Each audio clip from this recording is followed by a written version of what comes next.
성부와 성자와 성령의 이름으로 영광이 성부와 성자와 성령께 처음과 같이 이제와 항상 영원히 아멘.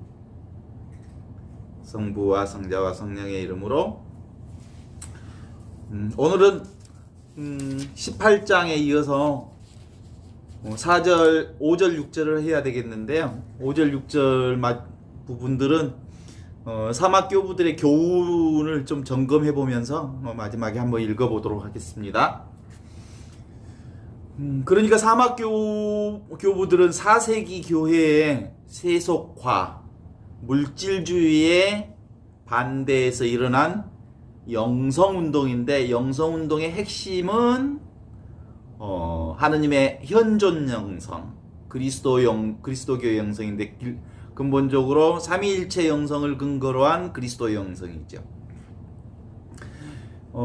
이 교부들의 영성에 몇 가지 비판들이 있기는 해요. 첫 번째로는 교부들의 영성은 당대 사막이나 광야로 나갔던 영성이기 때문에 현실 도피적 또는 은둔적 성격을 띠었기 때문에 사회개혁에 무관심했다고 하는 비판을 받기도 해요.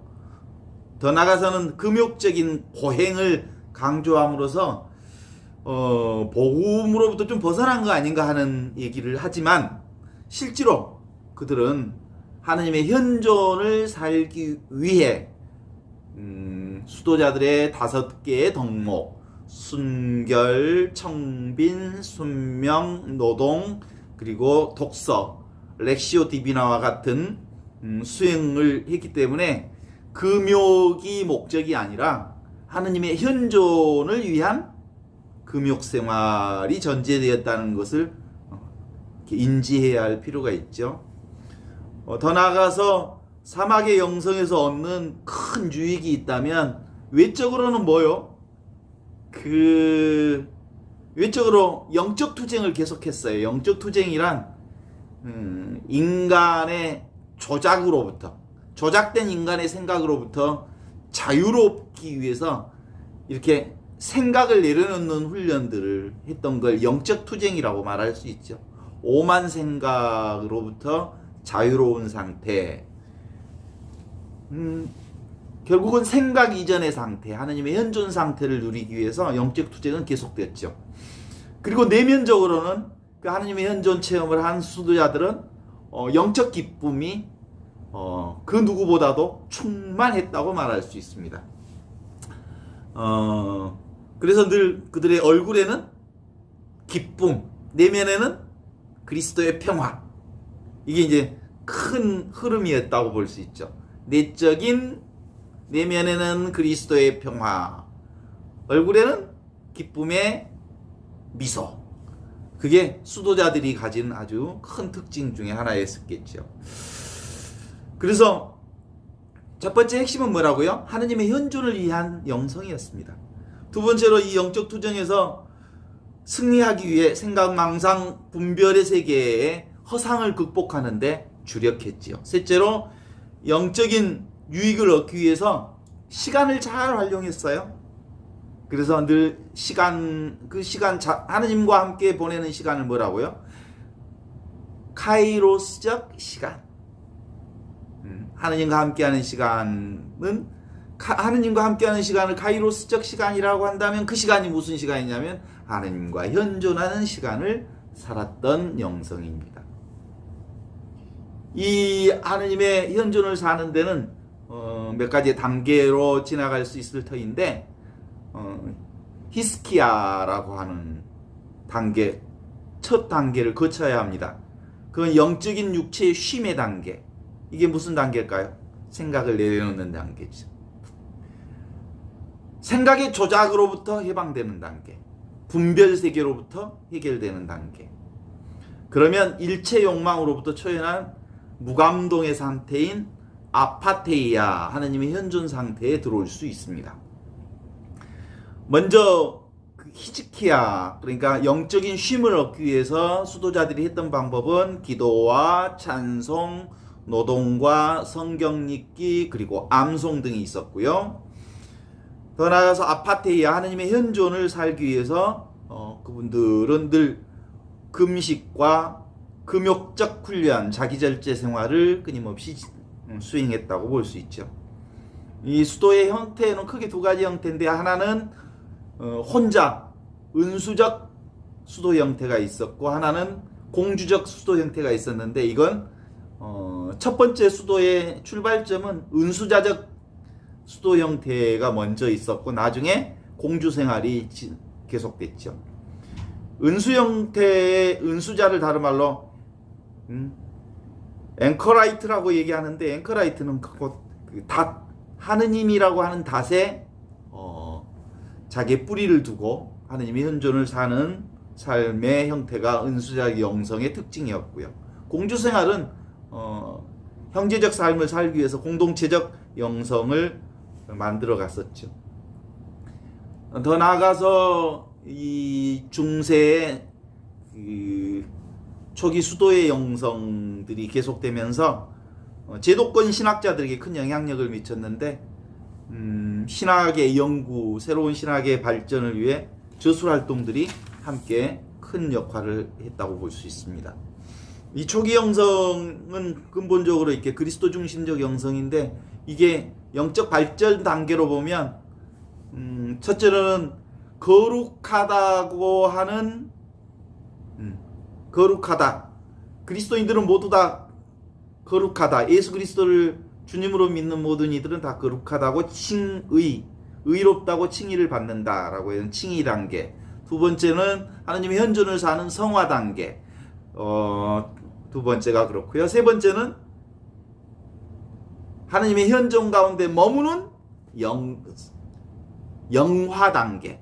이 3단계를 거치는 거예요. 우리도 사실은 이 3단계를 그 일상 안에서 거치는 거죠. 성부, 성자, 성령, 삼위일체 영성, 그리스도 영성을 사는 사람은 모두 다 거룩하다고 칭의를 받습니다. 거룩한 사람들이죠. 그리스도인들은. 두 번째로 이 거룩한 사람들은 하나님의 현존 가운데 삶으로써 성화되고요. 이 성화되어지는 그리스도인들은 결국은 하느님의 현존 안에 온전히 머무는 영화의 단계까지 갈 수 있습니다. 이 히즈키야라고 하는 하느님 안에 온전한 쉼은 육체적 쉼, 정신적 쉼, 영적 쉼의 상태로 얘기할 수 있는데 하느님의 영적 쉼의 상태로 들어가려면 뭐 해야 할까요? I am nothing. 나 없다. 내가 따로 존재하지 않는다. 라고 했을 때 하느님의 품속에서 우리가 하느님 체험을 할 수 있는 거죠. 그래서 모든 것, everything. God is everything. 그러니까 nothing이 곧 everything인 거예요. 내가 없다라고 하는 체험을 해야 비로소 경험을 해야 하느님만 모든 것이다라는 경험을 할 수 있는 거죠. 이것은 늘 우리 안에서 그렇게 시도해 볼 수 있습니다.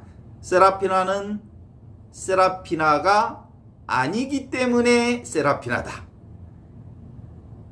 세라피나는 그냥 이름으로서 세라피나가 아니기에 그는 가슴 뛰는 삶을 사는 세라피나다. 너무 멋있다. 그죠? 우리 티나 선생님은 티나 선생님이 아니다. 과거에 어떻게 살았든 그건 상관없다. 그리고 티나를 어떻게 부르든 그건 상관없다. 지금 여기 이 순간 가슴 뛰는 삶을 사는 티나이기에 티나는 티나다. 그런 거예요.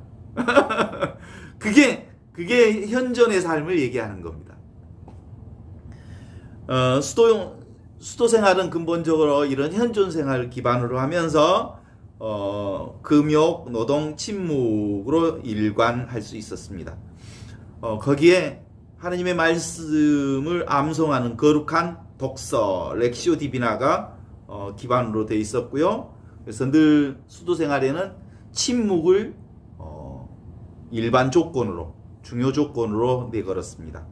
이 히즈키야, 그러니까 하느님 안에 온전한 심이 어디로 인도하냐면 아파테이아라고 하는 하느님의 현존으로 우리를 이끌어내죠.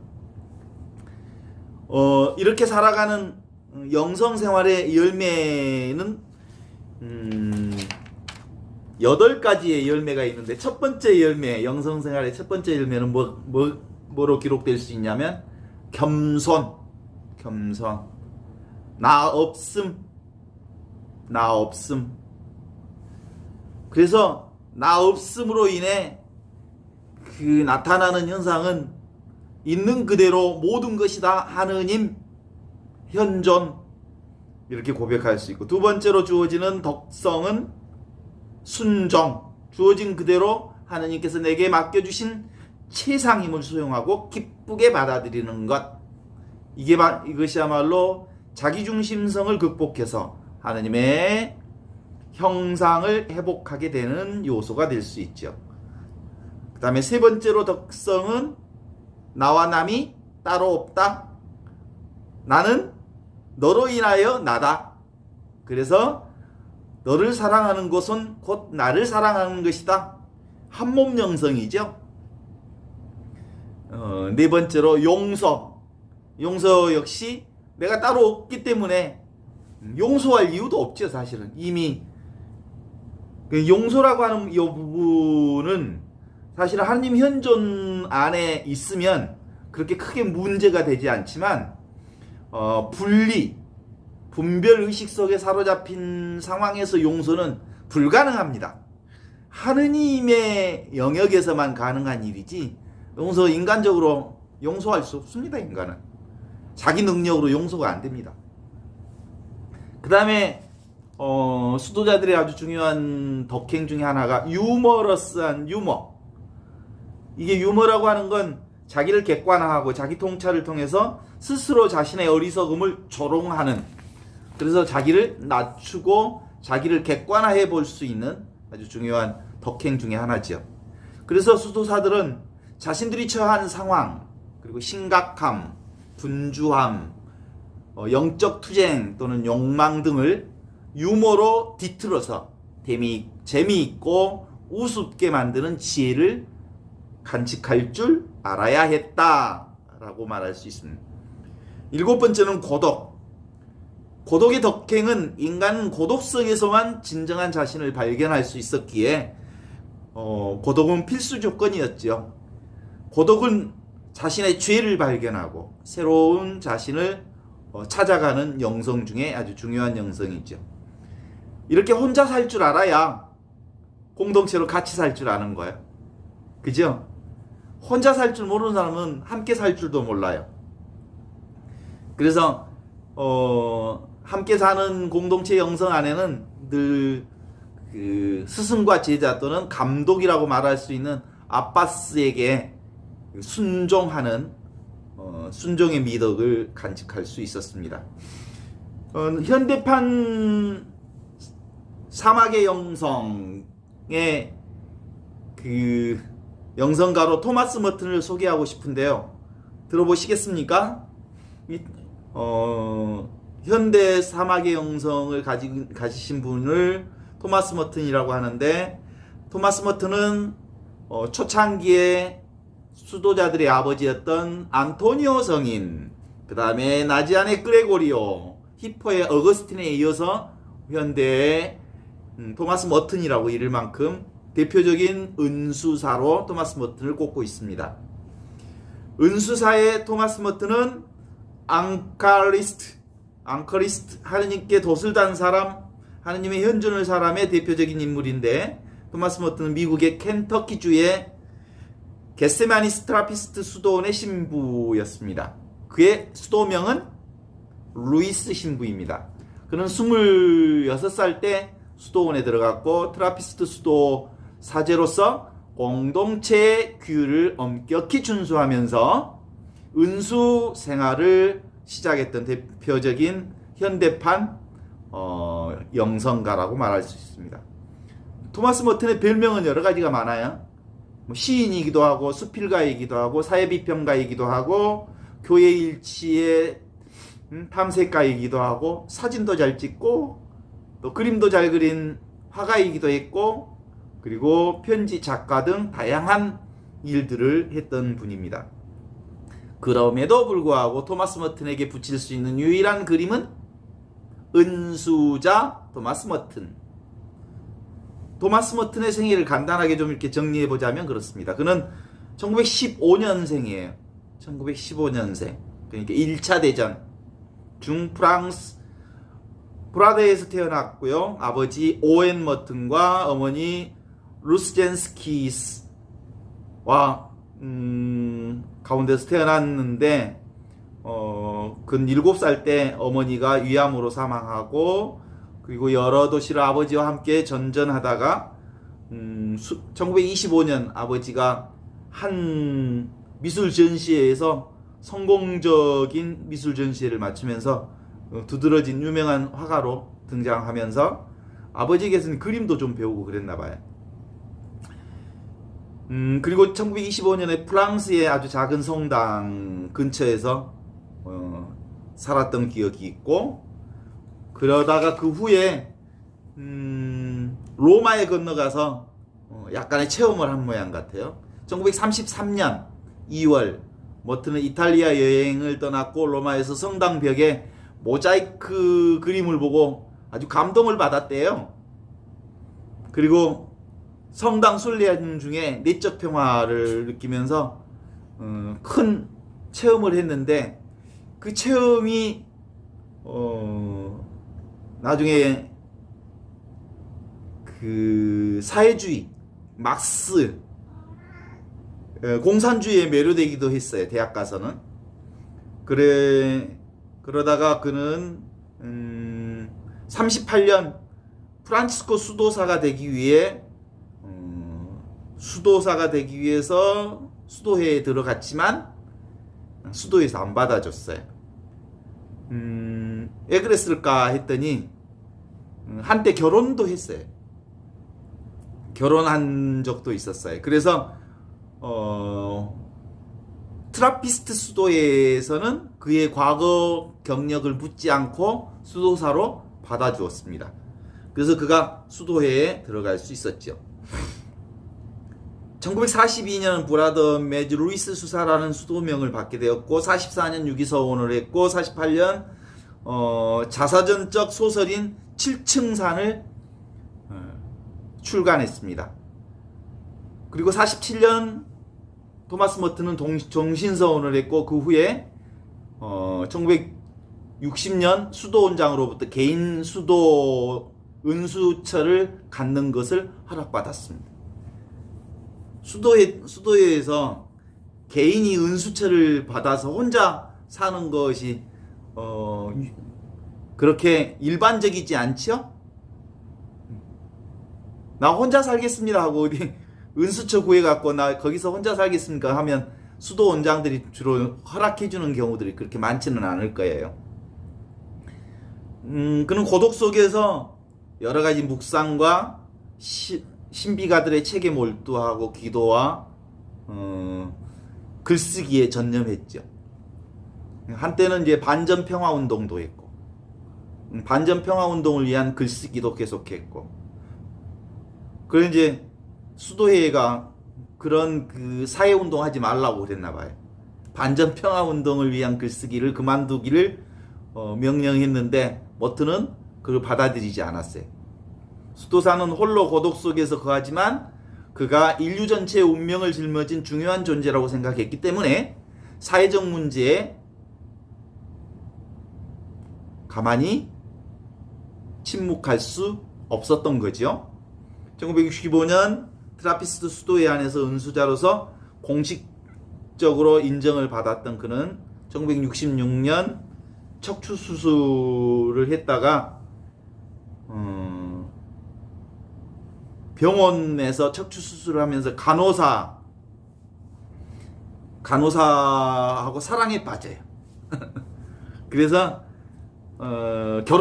결혼을 생각을 했어요. 나 결혼하겠다고 원장님한테 말을 했는데 안 된다, 허락할 수 없다. 그래서 다시 은둔정 수사 생활을 계속했던 사람이죠. 자, 한번 들어보면 어때요? 되게 열정적이고요. 자유롭고요. 삶 자체가 자유분방한 영혼을 간직했던 사람인 것을 기억할 수 있습니다. 그는 1968년 12월 방콕 모임에서 마지막 강연을 한 후에 숙소에서 선풍기 감전으로 소천합니다. 우리가 지금 이렇게 사막의 영성, 은수자들의 영성, 수도 영성을 보면서 핵심은 뭐예요?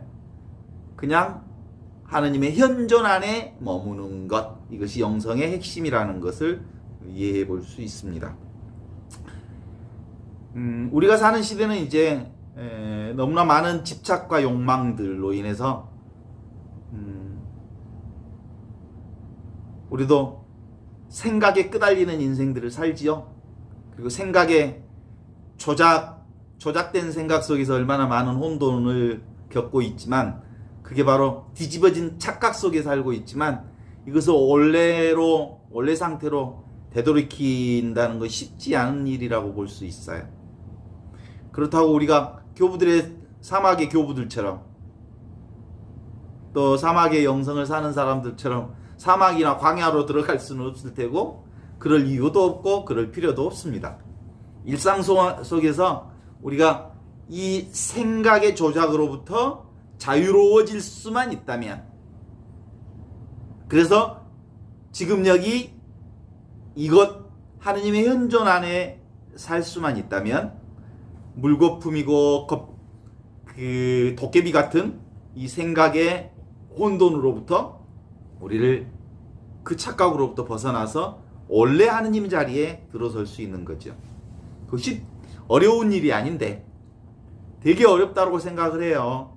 왜냐하면 이미 주어진 것이기 때문에. 하느님은 이미 우리에게 모든 것을 완결지어 주셨던 분이기 때문에 우리가 발견하기만 하면 돼요. 그래서 세수하다가 코 만지기보다 쉽다, 이렇게 말할 수 있는데, 동의하지 않는 사람들이 종종 있어요. 지금 여기 이 순간 하느님의 현존이 어려워요? 왜냐하면 그 하느님의 현존, 하느님의 한바탕 안에 없는 사람이 있으면 손 들어봐요. 하느님의 품속에서부터 벗어날 수 있는 사람이 있으면 손 들어봐요. 응? 하느님 품으로부터 벗어나고 싶어도 아무리 벗어나고도 벗어날 수가 없는 거야. 오직 하느님의 현존만이 실제한다. 지금 여기 이것 하느님의 현존만이 나의 참나다. 이것이 나의 길이요 진리요 생명이다 라고 생각한다면, 끊임없이 오늘 우리가 살면서도 이 하느님의 현존 연습이 실제로 우리 삶 안에서 이루어져야 돼요. 그럼 제가 아무리 말해도 이것은 남의 살림이에요. 내 살림이 되어야 되는 거죠. 그래서 하느님의 현존은 말이나 언어나 개념의 세상, 이 생각이라고 하는 조작된 세계로부터 제정신을 차리고 바로 하느님의 현존 자리에 머무는 거죠. 이것을 뒤집어진 세상에서 본래 면목을 얻는다, 이래요. 분별이 일어나는 여기가 모든 것이 시작되는 자리다. 모든 것은 어디서부터? 한 뿌리인데, 우리 모두 다 한 뿌리죠? 동의하십니까? 하느님의 한 뿌리에서 나온 사람들이에요. 한 뿌리인데 늘 가지 끝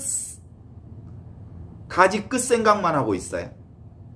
생각, 감정, 망상에 빠져서 바람, 하늘, 땅 모든 것이 다 이 한바탕에서 나온 건데, 늘 우리는 바람이나 하늘이나 땅이나 모양이나 사람이나 사건이나 상황이나 이것에 끄달려요. 그것들이 나온 자리, 한바탕 하느님 자리를 외면하고 살기에 늘 고통이 심하지요. 바로 지금 이거 모양이 없는 도화지에 온갖 그림들이 그려져 있어요. 그러니까 하느님은 뭐예요? 아무것도 그려져 있지 않는 도화지와 같은 거죠.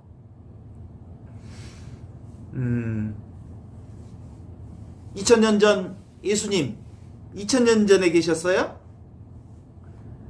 지금 여기 이 순간 나와 함께 현존하시는 분이죠? 이 도화지는 늘 우리 삶 한가운데 있죠. 2000년 전 태어난 예수로 지금 여기 있고 눈앞에 내리는 밖에 있는 이 저쪽에 지금 눈이 오고 있는데 눈의 자리에서도 눈도 바로 이 한바탕 자리에서 눈이 오는 거예요. 이 한바탕이 뭐냐면 하늘에서 오는 게 아니고 이 한바탕이 뭐냐면 나야 나. 이 한바탕이 바로 우주야. 이 한바탕이 곧 텅 비어 있지만 알아차리는 그 자리. 이 한바탕이 곧 그거요. 그래서 이거라고 하죠. 우리는 이것은 안 보고 이 한바탕을 안 보고 계속되어지는 조작질에 여념이 없는 생각에 떨어져서 그 생각이 실상인 줄 알고 착각하는 뒤집어진 꿈을 계속 꾸고 있습니다. 만물이 다 이 한 자리에서 나왔는데 이 한 자리에 대한 관심은 없고 자꾸 거기에서 그려지는 그림에 빠져서 잠들어 있는 것, 그게 우리의 현실 상태입니다. 분별이라는 말은 있는 그대로 보지 않고 나누어 구별해서 본다는 말이죠. 그래서 모양, 형상, 생각, 감정, 오간의 형태에 너무 끄달리지 않기를 바랍니다. 그게 뭐요? 한바탕 이것, 현존하는 그분에게 뿌리를 착근하면 바람이 불어도 냄새가 맡아도 세상이 뒤집어져도 절대로 흔들리지 않는 신앙이 우리 안에 사로 뿌리박힐 수 있죠. 그래서 그 자리는 무슨 일이 있어도 더러워지지 않아. 그 자리는. 그래서 순수 의식 자리라고 그래. 그 하느님의 자리는 어떤 조작질이 있어도 더럽혀지지 않아. 그래서 청정무구한 자리라고 그래. 동의하시죠?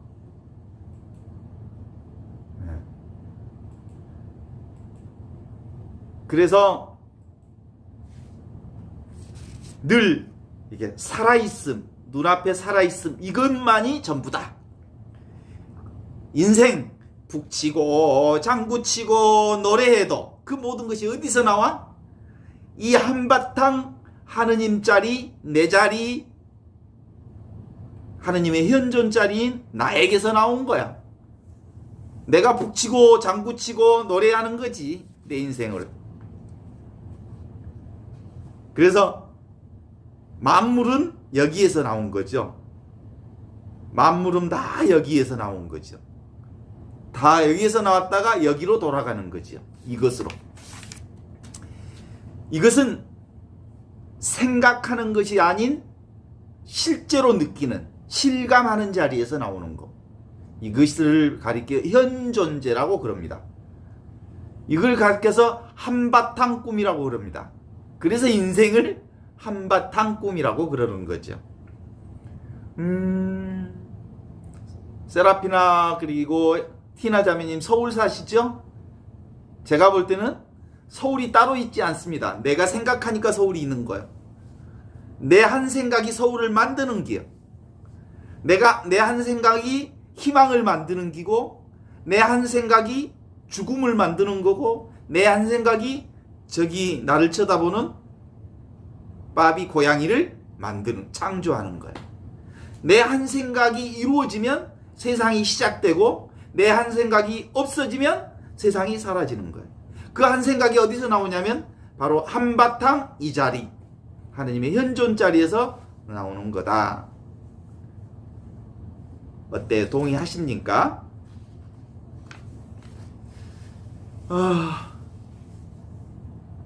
분별, 망상, 생각, 그것이 우리를 조작질하고 있죠. 그래서 분별, 망상, 생각이 근원 자리가 아니고 이 한바탕 하느님의 현존 자리가 근본 자리라고 하는 것을 아시면 돼요. 통으로.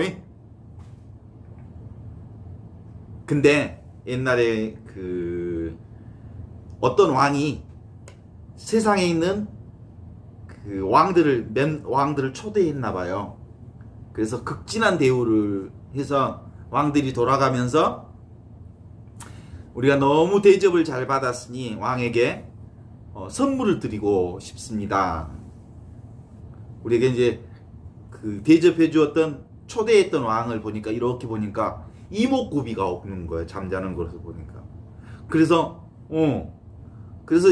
이 사람들이 선물을 주겠다고 눈, 코, 입, 이목구비 구멍을 빵빵 넣었어. 그랬더니 그 왕이 죽어버렸대. 이제 이게 뭘 얘기하고자 하는 거냐면 우리에게 선물을 주었던 왕은 통째로 우리에게 축복과 은총을 준 거야. 하느님을 얘기하는 거죠. 우리에게 통째로 온갖 은총과 은혜와 축복을 주신 왕이 계셨는데 감사하다고 눈, 코, 입, 귓구멍, 콧구멍, 입구녕을 구멍을 뻥뻥뻥 내버렸더니 분별망상했더니 그 왕이 죽어버렸더라 이 말이에요. 그러니까 근본적으로 우리의 삶 전반은 통째로 은혜와 축복으로 오는 건데 그걸 구별하고 분석하고 생각함으로써 그 왕이 죽어버리는 거예요. 그러니까 우리의 생각으로는 죽었다 깨나도 하느님을 만날 수 없습니다. 분별 생각으로는. 왜냐하면 하느님을 죽여버려요. 이 생각으로는. 하느님을 만나는 유일한 방법은 사랑으로만 하느님을 만날 수 있습니다. 이 사랑이 바로 무분별의 지혜, 있는 그대로 그걸 보는 지혜. 이것만이 하느님을 만나는 놀라운 지혜라고 볼 수 있지요. 그래요. 생각이 감옥입니다. 우리가 괴로운 이유는 생각에 갇혀있기 때문에 그렇습니다. 인간의 모든 부조리와 정의, 틀, 입장에 따라 다들 서로 달라질 수 있습니다. 세상에 그 12.12 쿠데타로 5.18의 강주의 수많은 무고한 사람들을 죽인 전두환이도 그때 무슨 말을 썼냐면 구국의 결단으로 쿠데타를 했대네요. 자기만의 생각과 정의, 자기만의 신념대로 이 나라를 구하겠다고 총칼을 들이맸던 그 망상가지요. 생각. 그래서 생각으로 세상을 보는 사람들은, 사랑으로 세상을 보지 않고 개념과 생각에 빠져 있는 사람들은 사람을 죽이기도 하고 하느님을 죽이기도 합니다. 생각 분별이 곧 사회적 갈등을 만들어내고 생각 분별이 나의 내적 갈등을 만들어냅니다. 이 아무것도 없는 것, 이 무심의 상태, 생각 이전의 상태, 하느님의 현존 상태에서 한바탕에 하느님의 지혜를 끌어당기지 못하는 한 우리는 우리 인간의 생각, 자기 꾀에 자기가 넘어지는 인생을 사는 거죠. 그랬습니다. 나는 따로 존재하지 않는다. 나와 세상은 통으로 존재했다. 통으로 사라진다. 그 통이 뭐예요? 한바탕 하느님의 현존 그것입니다. 한바탕 하느님의 현존으로부터 매일 천지 창조가 일어납니다. 나의 한 생각이 천지를 창조하지요? 동의하십니까? 이렇게 거대한 생각을 얘기하면 사람들이 동의를 못할 것 같아요. 실제로 그렇습니다. 내가 천지를 창조하는 사람입니다. 그쵸? 내가 없으면 저 강아지도 없고 저 이쁜 바비도 없습니다. 저의 어머니도 없고 저의 아버지도 없고 저의 형제들도 없습니다. 내가 창조한 세상, 그것이 온 세상을 만들어냅니다. 그래서 오늘 모든 것은 다 이 한바탕 하느님의 현존 사랑 안에서 시작되고 하느님의 현존 사랑 안에서 마무리된다는 것들을 함께 공부했습니다. 그러면서 오늘 18장 5절 6절을 읽으면서 정리해 보도록 하겠습니다. 그러면서 거룩한 수도원이 창설되는 시초에는 모든 수도자들의 열정이 얼마나 대단하였는가. 그들이 기도를 얼마나 열심히 바쳤으며 덕행을 닦는 데 얼마나 열중하였으며 얼마나 엄격히 규칙을 지켰는가.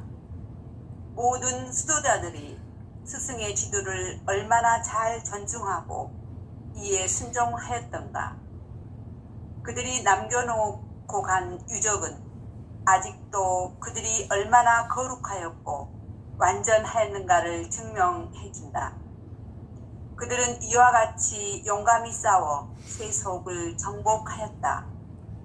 그러나 지금의 우리는 규칙이나 범하지 않으면 장한 줄로 알고 맡은 임무를 잘 참아가며 행하면 대단한 일이나 하는 줄로 여긴다. 그러니까 5절은 하느님의 현존 가운데 사는 수도자들의 기쁨 생활을 이렇게 묘사해 놓았습니다. 내적으로는 그리스도의 평화, 외적으로는 기쁨의 미소가 활짝 핀 수사들의 삶의 모습을 읽어낼 수 있었습니다. 6절을 한번 읽어보죠. 하느님의 현존을 잃어버린 수사들의 삶의 모습. 6절.